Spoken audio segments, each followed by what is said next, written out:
direct threat to you and your family. The elites are letting in people who are undercutting your wages, and I'm against it. Which is a more resonant message? The latter. Yeah, that's true. Milo, I think you have a keen sense of Trump's appeal because you call him daddy. I do. And the thing is, I believe that Sanders and Trump... It's not dark. It's so dark. I'm Trump sexual. I know you are. I know you are. You call him daddy, and this is...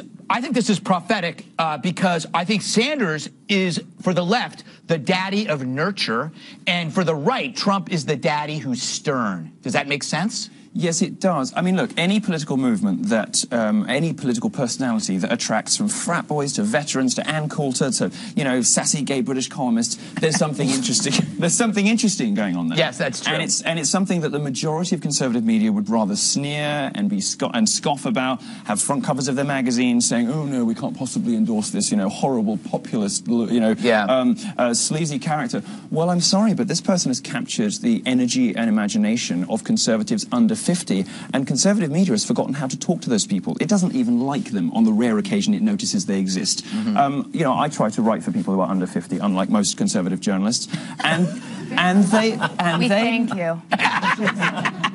And they love him. They love him. Yeah. Do you know who else conservatives loved? Do you know who else? Adolf Stevens, by neighbor. He was a really great guy. About unity was an incredibly powerful he never act. mentions you. Go to Bernie Madoff, he doesn't say anything about any of the trendy, fashionable nonsense. It's only economics. Yeah, all right, Milo. Where do you fall on Sanders?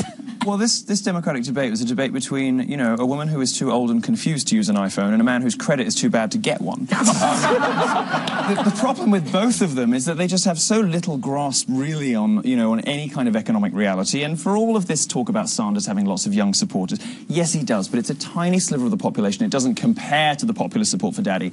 And actually, what you just... I'm just saying, and what you discover is that these voters are actually quite politically promiscuous. They don't necessarily care too much about policy. People don't vote for Trump or Sanders because of anything specific they say. Right. They vote to thumb their nose up at the establishment, to stick two fingers up at the, you know, the whole Washington thing. So my hope is that Sanders is going to cost Hillary a fortune, then drop out, and then all his supporters will come over to Daddy, and we'll win. Come over to Daddy. Come to Daddy. That should have been his motto from day one. All right, Kat.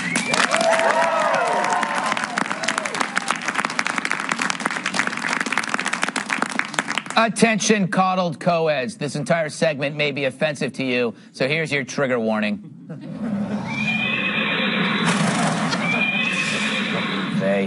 This week at Rutgers University, which I believe is in New Jersey, who knows, a guest on our panel tonight gave a speech.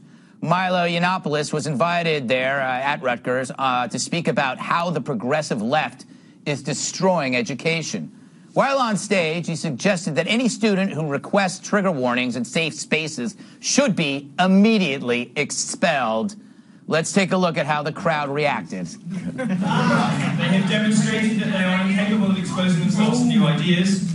They have demonstrated that they are incapable of engaging in the humble pursuit of knowledge. This man represents hatred! You're calling it out!